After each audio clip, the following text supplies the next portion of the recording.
السلام علیکم۔ اس سے پہلے بھی آپ کو اسلامی جمہوریت کے اصول سمجھائے گئے تھے، جس میں عدل و انصاف، مساوات، اخوت، رواداری کے بارے میں ایکسپلین کیا گیا تھا۔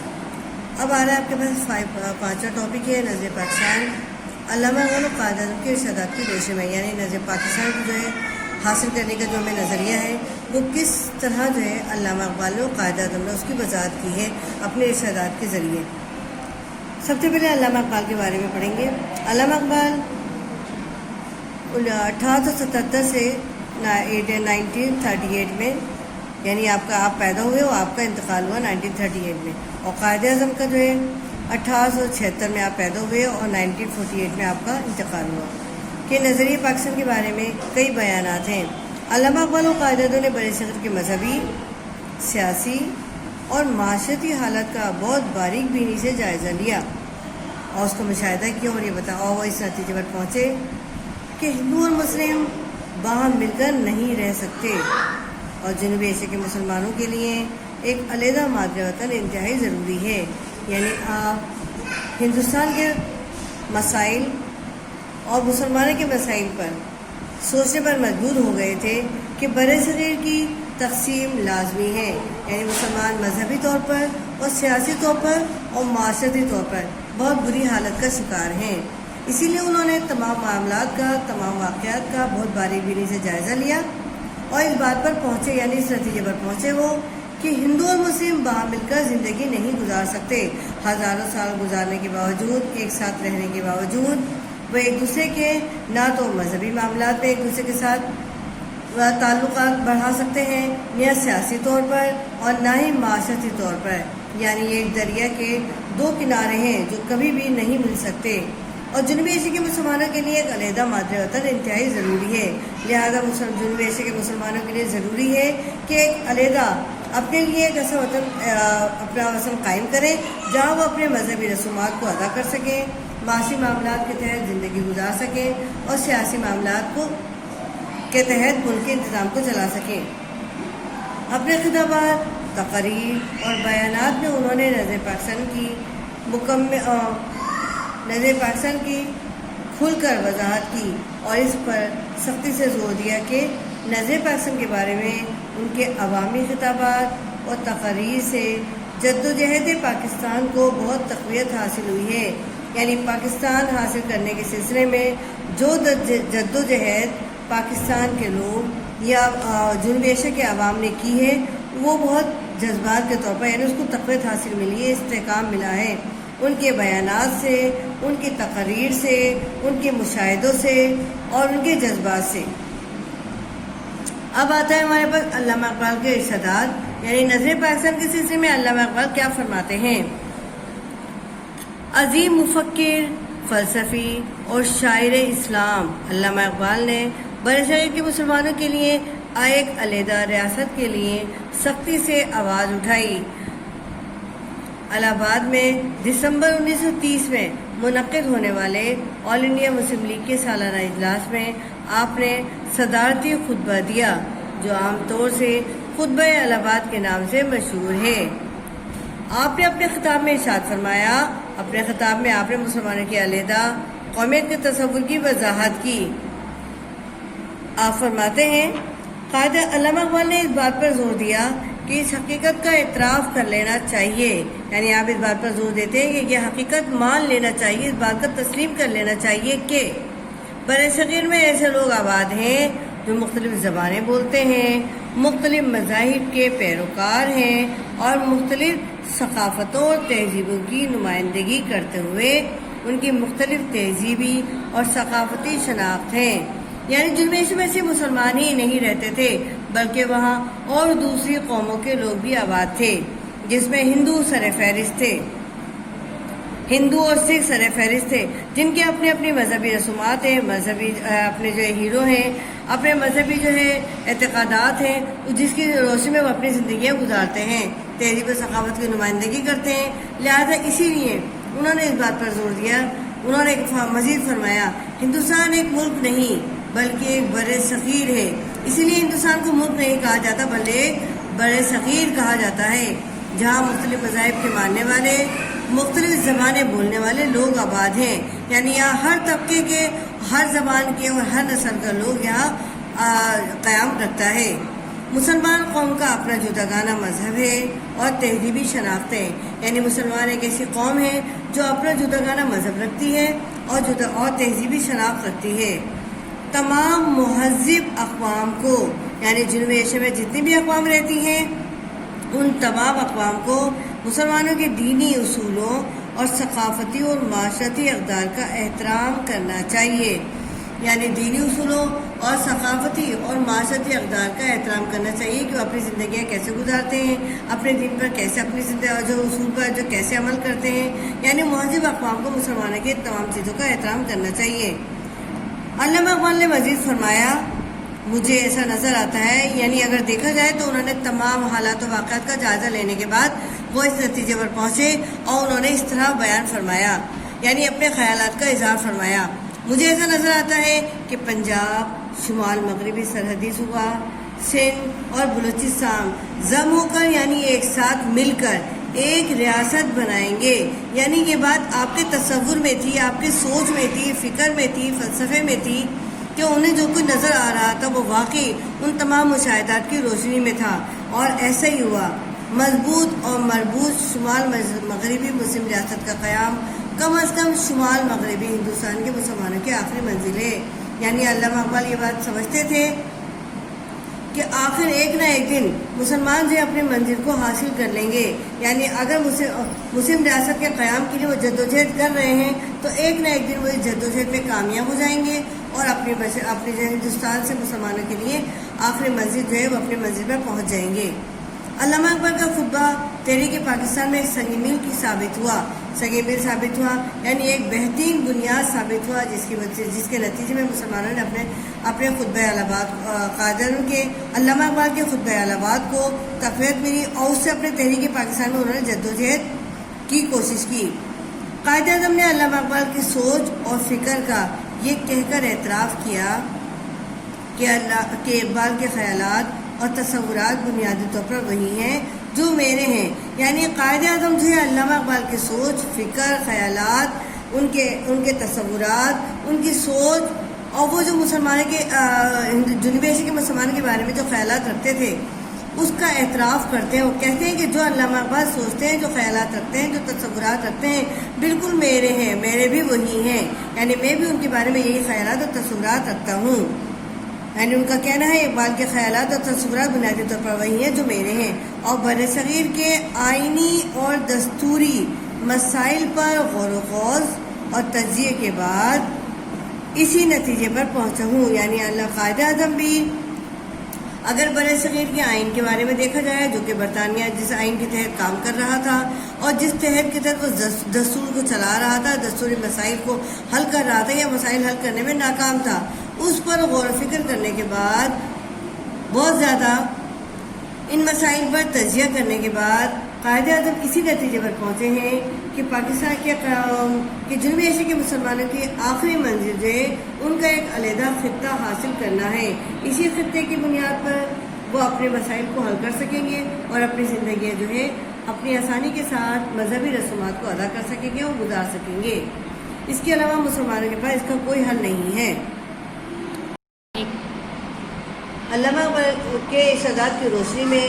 ہمیں پاکستان کے قیام کی بنیاد نظر آتی ہے، یا ان کے ہمیں تصور، فکر اور فلسفے کی بنیاد پر ہمیں قیام پاکستان نظر آتا ہے کہ پاکستان کے قیام کے لیے یہ تمام چیزیں ضروری ہیں جو کہ علامہ اقبال نے اپنی سوچ و فکر میں بیان کی ہیں۔ اب ہم پڑھتے ہیں قائد اعظم کے ارشادات۔ قائد اعظم اپنے ارشادات میں کس طرح نظر پاکستان کی وضاحت کرتے ہیں۔ قائد اعظم محمد علی جناح بڑے شہروں کے مسلمانوں کے مستقبل کے بارے میں بہت فکر مند تھے، یعنی آپ وہ مخلص اور مہربان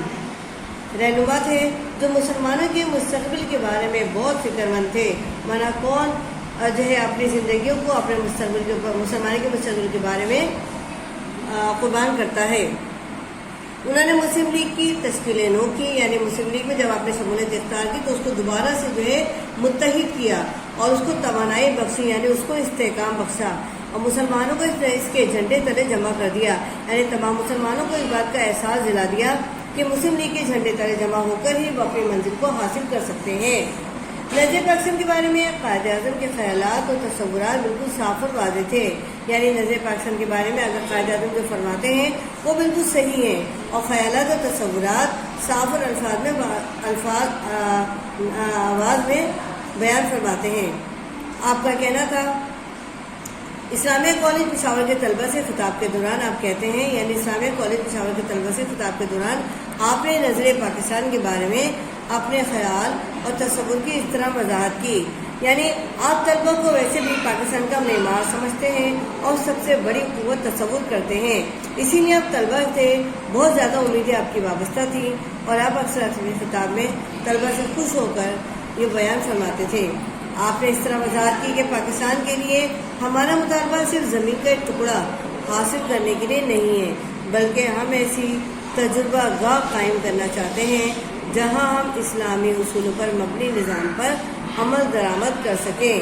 یعنی ہم صرف اور صرف زمین کا ٹکڑا حاصل نہیں کر سکتے، حاصل کرنا نہیں چاہتے، بلکہ ہم ایک ایسی اس زمین پر تجربہ گاہ قائم کرنا چاہتے ہیں جہاں ہم اسلامی اصولوں پر مبنی نظام پر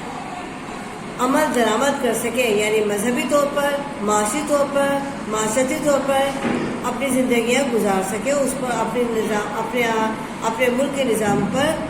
اپنے عمل درآمد کر سکیں. لاہور میں 23 مارچ 1940 کے مسلم لیگ کے تاریخی اجلاس میں قائد اعظم نے اسلامی ریاست کی نظریاتی بنیادوں کی اس طرح وضاحت کی کہ ہندو مت اور اسلام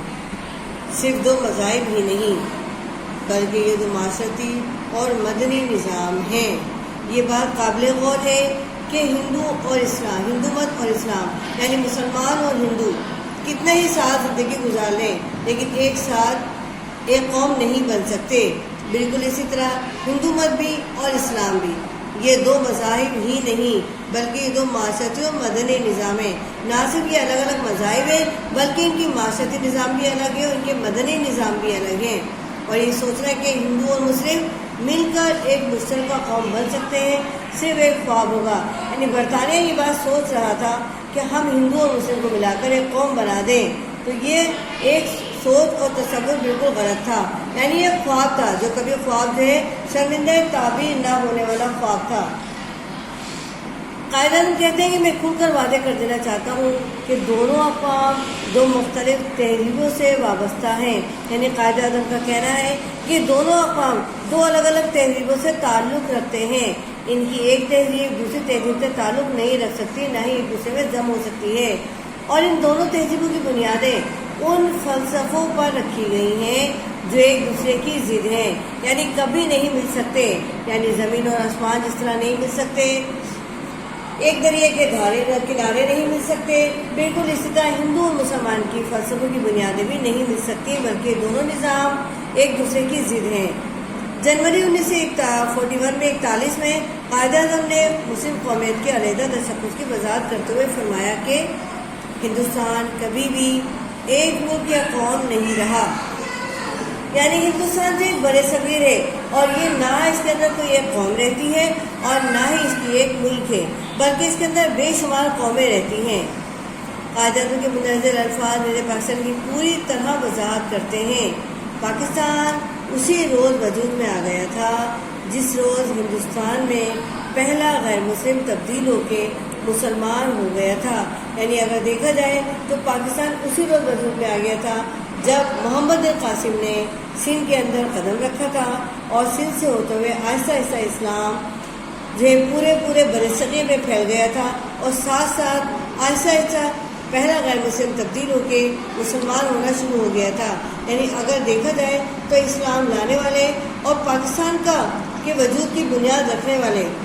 جو ہیں جنہوں نے ابتدا کی وہ محمد بن قاسم ہیں، کیونکہ اس سے ہی سے اسلام پھیلا ہے اور غیر مسلم تبدیل ہو کے مسلمان ہوا ہے.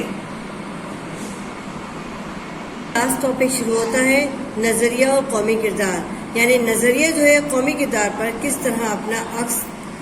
ڈالتا ہے اور کس طرح جو اہمیت رکھتا ہے. کسی فرد کی عادت و اطوار اور طرز زندگی کے مجموعے کو عام طور سے کردار سمجھا جاتا ہے. یعنی یہ بات سمجھنا بہت ضروری ہے کہ انسانی طرز زندگی کے مجموعے کو کردار سمجھا جاتا ہے تو اس میں کیا چیزیں شامل ہیں، یعنی فرد کی عادت و اطوار اور طرز زندگی کو ملا کر ایک اس کا عام کردار بنتا ہے۔ اس شخص کا نظریہ اس کے کردار پر اس طرح اثر انداز ہوتا ہے کہ نظریے کی روشنی میں قومی کردار درج ذیل اخلاق و اقدار سے تشکیل پاتا ہے، یعنی اب قومی کردار سے کس طرح استحکام پاتا ہے اور کس طرح تشکیل دیا جاتا ہے۔ پہلا ٹاپک آتا ہے اس کے اندر نظریے پر پختہ یقین۔ جب کوئی شخص اپنے نظریے پر پختہ یقین نہیں رکھتا ہے تب تک اس کا کردار قومی جذبے سے عاری ہے، یعنی اس کے اندر قومی جذبہ نظر ہی نہیں آتا جب تک کہ وہ پختہ یقین نہ رکھے قومی نظریے پر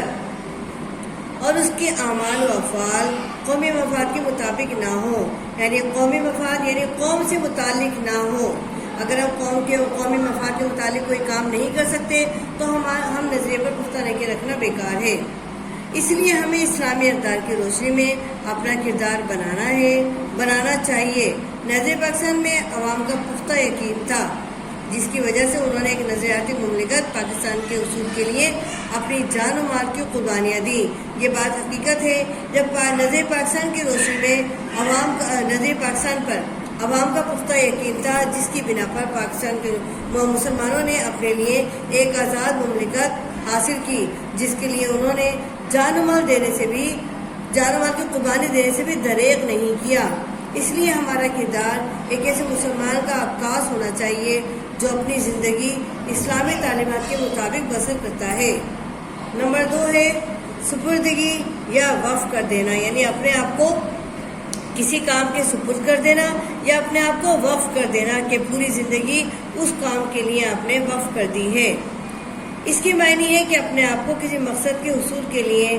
گہرے جذبے اور احساس فرض شناسی کے ساتھ مخصوص کر دینا، یعنی جس طرح قائد اعظم نے پاکستان کے مقصد کو حاصل کرنے کے لیے اپنے تمام جذبات اور اپنے تمام فرائض پاکستان کے لیے وقف کر دیے تھے، اپنی زندگی کو پاکستان کے لیے وقف کر دیا تھا، مسلمانوں کی خدمت کے لیے وقف کر دیا تھا، اسلام کی خدمت کے لیے وقف کر دیا تھا۔ جو شخص قومی نظریے پر مکمل ہم آہنگ ہو کر کام کرتا ہے وہی صحیح معنی میں قومی مفاد کے لیے اپنے آپ کو وقف کر دیتا ہے۔ یہ بات حقیقت ہے کہ کوئی بھی شخص قومی نظریے سے مکمل ہم آہنگ ہو کر یعنی اس کے پر مکمل پختہ یقین کر کے کام کرتا ہے تو وہی اصل معنوں میں قومی مفاد کے لیے کام کرتا ہے، یعنی اس نے اپنے آپ کو اپنے قومی مقصد کے لیے وقف کر دیا ہے۔ بحیثیت پاکستانی ہمارا کردار ان اخلاق اور نیکیوں کا عکاس ہونا چاہیے جو اسلامی زندگی سے پیوست ہیں، یعنی اسلامی زندگی کے اندر جو ہے ان کا تعلق ہے، ان کا دار و مدار ہے۔ بحیثیت پاکستانی ہمارا کردار انہی اخلاقوں اور نیکیوں کا عکاس ہونا چاہیے، یعنی ہمارے اندر وہ اخلاق بھی موجود ہونا چاہیے اور وہ تمام نیکیوں بھی ہمارے کرنے کی جذبہ ہونا چاہیے جو کہ اسلامی زندگی سے پیوستہ ہے۔ نمبر 3 ایمانداری اور دیانتداری۔ ایمانداری اور دیانتداری ایک ایسی صفت ہے، یعنی ایسی خصوصیات ہے جو ہر محب وطن میں ہونی چاہیے، جس کا تمام معاشروں میں اعتراف کیا جاتا ہے، یعنی جس کا تمام معاشروں میں ہر معاشرہ جو ہے ان 2 بنیادی چیزوں کا اعتراف کرتا ہے اور اسی بنیاد پر انسان کا کردار کی عکاسی کی جاتی ہے، اس کو پرکھا جاتا ہے کہ وہ کس حد تک کسی جذبے سے یا کسی کام سے کسی معاشرے یا کسی قوم سے جو ہے مخلص ہے، یعنی ایمانداری اور دیانتداری ایسی صفتیں ہیں۔ لوگوں کو نیک زندگی گزارنا چاہیے اور اپنے قول و فعل سے ایمانداری اور راز بازی کی عکاسی کرنی چاہیے، یعنی ان کے قول اور فعل میں دونوں چیزیں نظر آنی چاہیے۔ تجارت ہو یا زندگی کے دوسرے میدان میں لوگوں سے معاملات کرتے وقت یہ ایمانداری نظر آنی چاہیے۔ اسلام نے بڑے سخت الفاظ میں ایمانداری پر زور دیا ہے۔ قیام پاکستان کے ابتدائی سالوں میں زندگی کے تمام شعبے میں